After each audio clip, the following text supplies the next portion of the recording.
are here.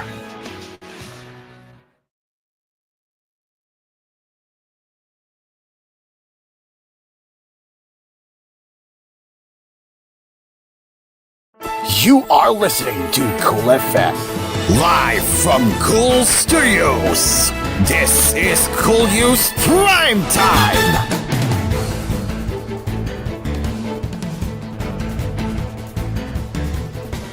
This is koolNews Primetime. I'm Cairo, and first of all, we have some news. To begin with, tonight, Fugitive televangelist Apollo Kibuloy has been arrested, Interior Secretary Benjamin Abbas Jr. announced on Sunday. Abalos bared the news in a short Facebook post, but he did not reveal details of Kibuloy's arrest. Nahuli na po si Apollo Kibuloy, his post said. He likewise posted a photo of the religious leader with the same caption. Meanwhile, Police Regional Office 11 Chief Brigadier General Nicholas Torres III said a plane arrived in Davao City but clarified that he was unsure whether it was used to fetch the fugitive. I think so. I would like to think that Kibuloy came from Davao since an airplane came here and a convoy was ordered to leave the KGC compound, Torres said in a press conference held shortly after Abalos made the announcement.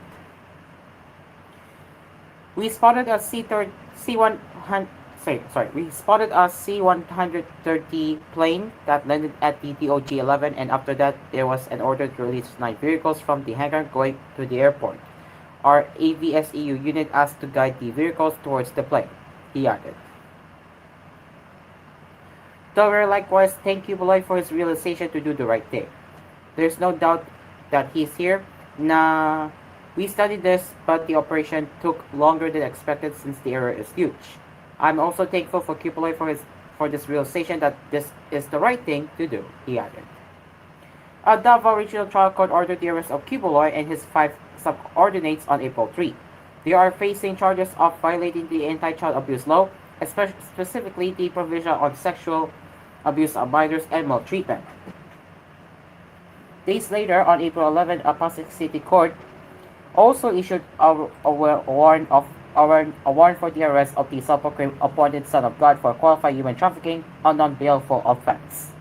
Last August 24, around 2,000 members of the Philippine National Police raided the Kingdom of Jesus Christ compound in Buhagin District, Davao City to serve arrest warrants against the religious leader. Authorities first raided the KGC compound last June 10, but members of the religious sect prevented them from entering.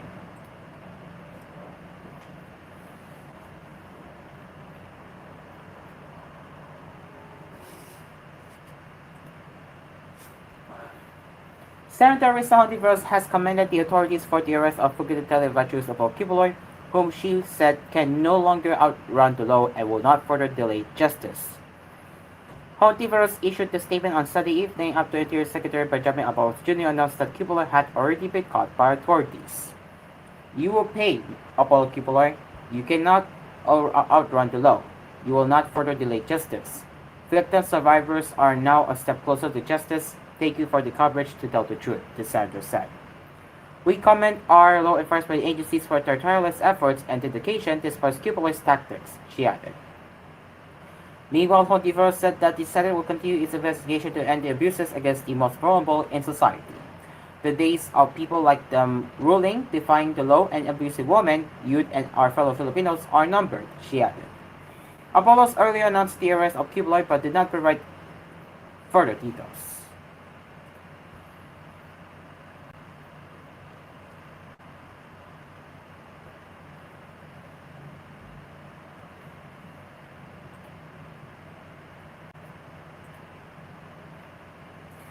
A lawmaker appealed on Sunday to Whirlwind Corporation stakeholder Cassandra Ong and dismissed Bamba Mayor Alice Guo to bear the truth behind the operation of illegal Philippine offshore gaming operators Focus hubs in Tarlac and Pampanga.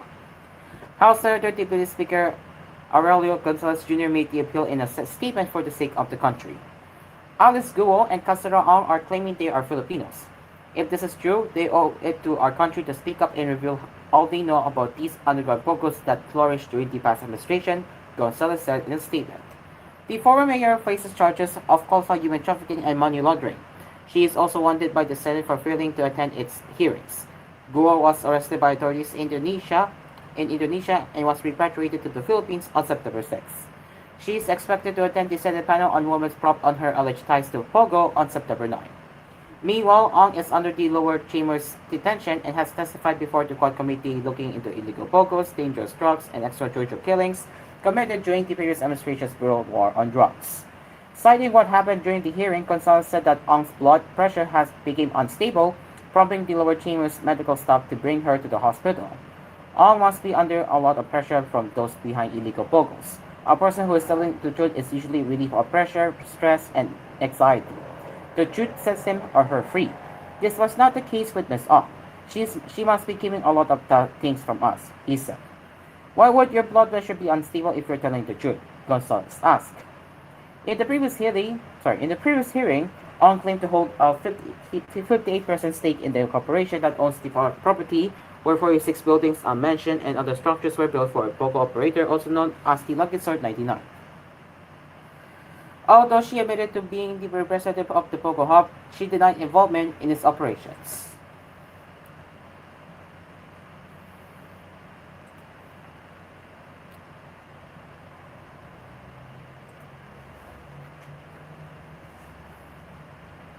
Prior to Kipolo's arrest, a lawmaker called on the government to dismantle what he described as a Davao mafia that reported allowed fugitive televeterans of Kipolo to hide by allegedly constructing an underground facility.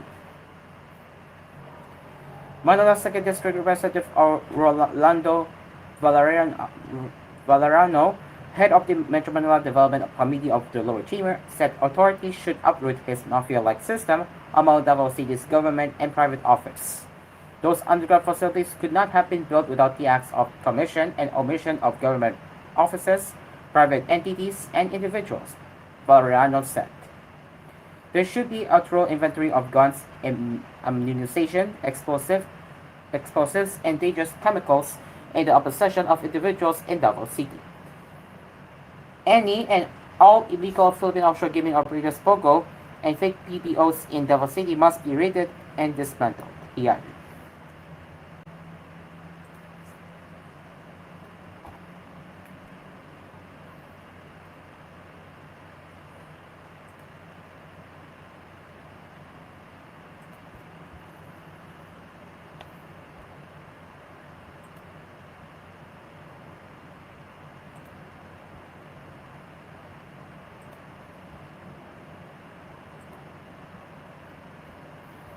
The Presidential Anti-Organized Crime Commission has questioned claims of dismissed Bamba Mayor Alice Guo, or Guo Huapeng, regarding a death threat that she received hours before she returned to the Philippines from Indonesia, saying it is all a figment of her imagination. Last September 5, Guo sought help from Interior Secretary Benhur Abalos Jr. and told him about this supposed threat, but the latter's response was not clear on the live stream posted on Facebook. Reports revealed that an agent from the Bureau of Immigration who was present but was not identified told ABS-CBN in an interview that the threats against Guo came from the Chinese mafia. Who would threaten her? It couldn't be PAOCC, we're only 7. It also couldn't be DOJ. Casio said in a forum on Sunday. It's all a figment of her imagination. She's being chased by a ghost she created herself.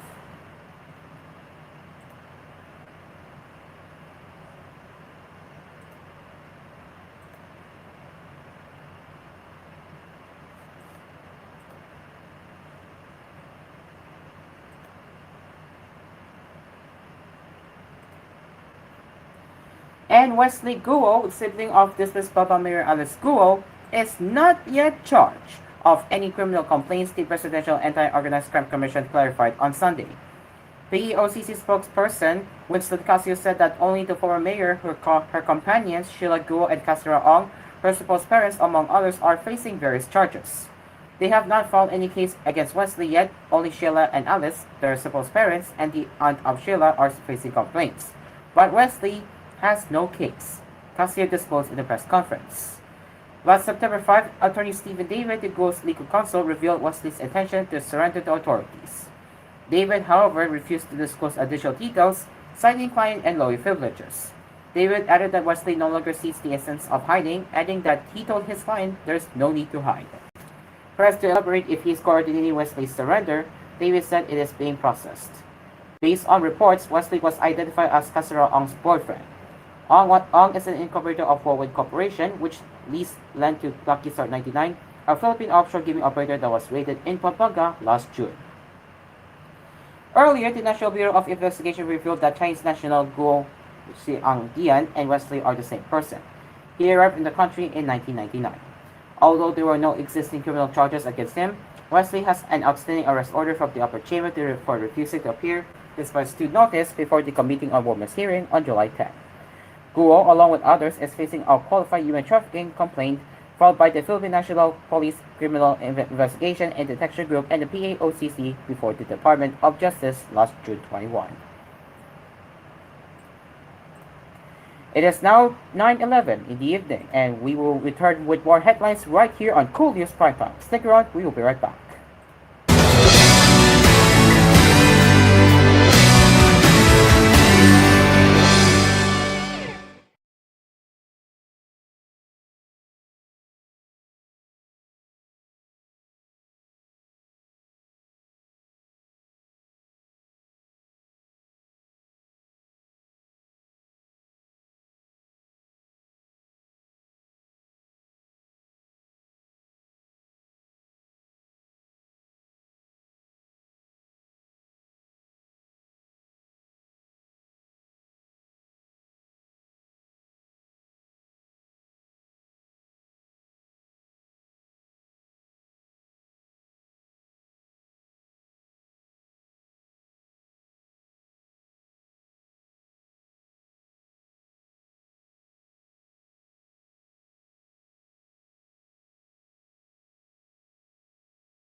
Welcome back to koolNews Primetime.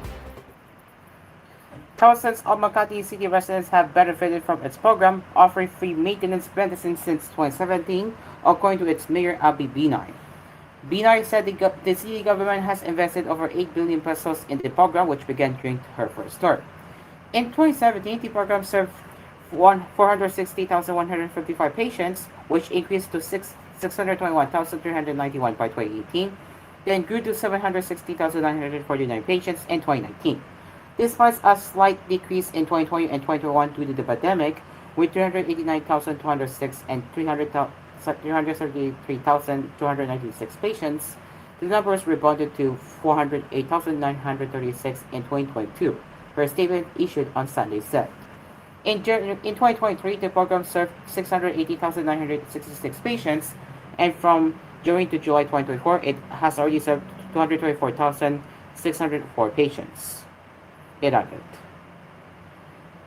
Binay said the program covers medicines and pharmaceutical products for hypertension, diabetes, cardiovascular diseases, high cholesterol, enlarged prostate, good cough and colds, sexually transmitted infections, asthma, chronic obstructive pulmonary disease, seizure disorder, allergy, ulcer, vertigo, gastrointestinal sorry, gastrointestinal problems, and other diseases. Aside from these, multivitamins were also given, oral and injectable contraceptives, and insulin.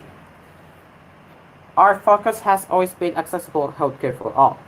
By ensuring that everyone has access to the necessary medications without financial burden, we aim to improve the quality of life and reduce the incidence of preventable disease. This initiative helps promote a healthier, more equitable community, she said. Aside from a free medicine program, Makati also offers preventive care, chronic disease management, and emergency medical services. These are all covered by the innovative Yellow Card or Makati Health Plus program.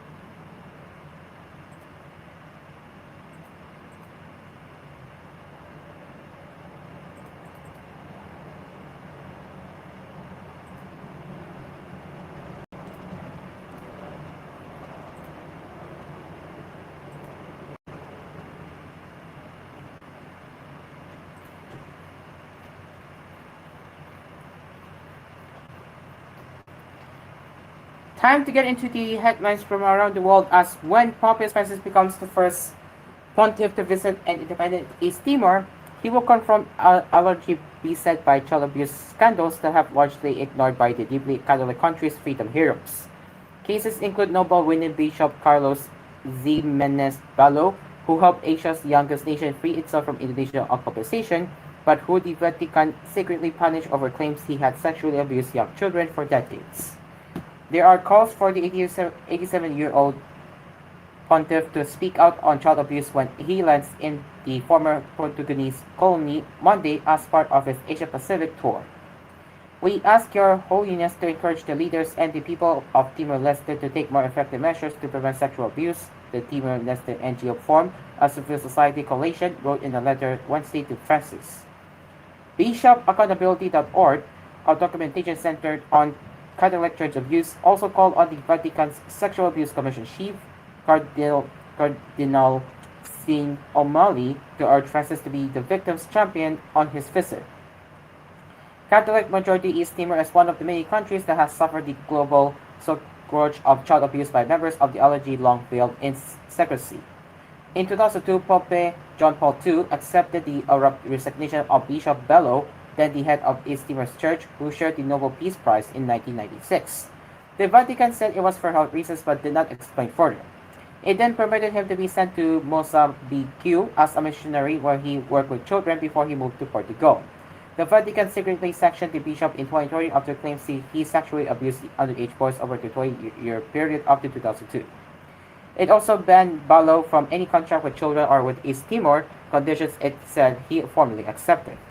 Only when Dutch magazine De Groningen Amsterdammer reported the restrictions in 2022, including testimony from a victim who said they were raped by Bello, did the Vatican go public. The Dutch magazine reports Alter says allegations about Bello were known in 2002. Francis later suggested the decision to let Bello retire instead of face consequences was made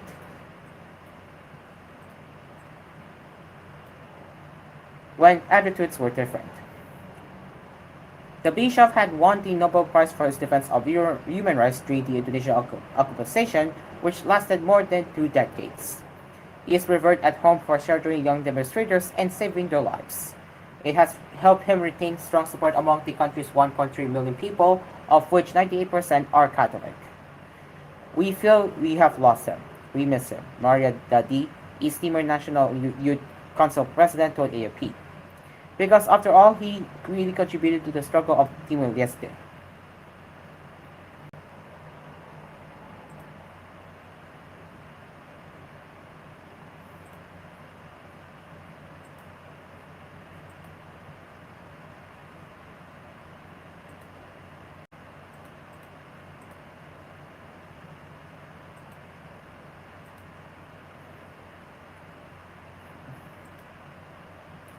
Time for sports now as Alas Pilipinas women showed marked progress in a short period, putting up a fight against 9-time Japan champion Saga Hisamitsu Springs before dropping a 14-25, 21-25, 19-25 loss on Sunday in the Alas Pilipinas Invitationals at the Phil Sports Arena.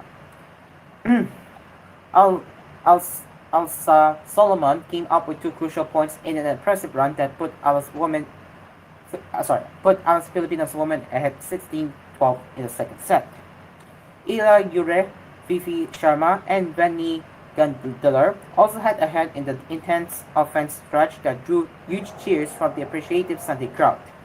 Saka Hisamitsu Springs, however, managed to regroup fast and dose cold water on the Philippine charge, keeping Alas Filipinas women scoreless in the next possessions to tie the score at 16 and regain control.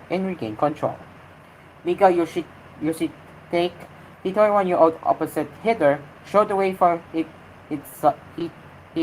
Mitsu Springs with 16 points, 14 from attacks, as the visiting team completed a 2-match sweep of the weekend duo with the Filipino Spikers.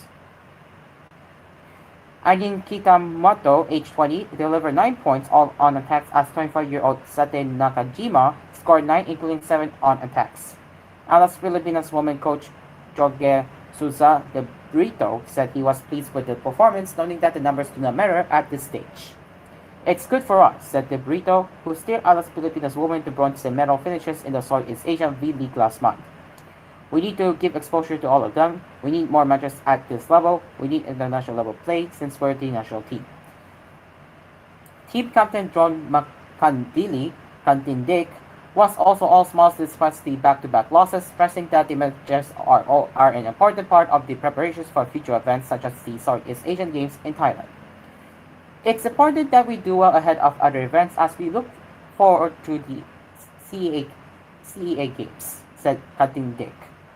Solomon finished with 7 points, Sitsik Rondina added 5, while Candelar and Sharma added 4 each for Alas Filipinas women. And just before we wrap up with koolNews Primetime, we would like to inform the listeners and viewers that we will not be going on air for koolNews at noon tomorrow because I will have some emergency stuff that needs to be taken care of, so I hope you understand that. So yeah. And with that, that concludes koolNews Primetime. As always, if you have any news suggestions or feedback that you would like to share, you can get in touch with us at tvhphilippines.news@gmail.com. And join us again for more news headlines from us tomorrow with koolNews at 4. Until then, I'm Caro. We will see you tomorrow. Good night.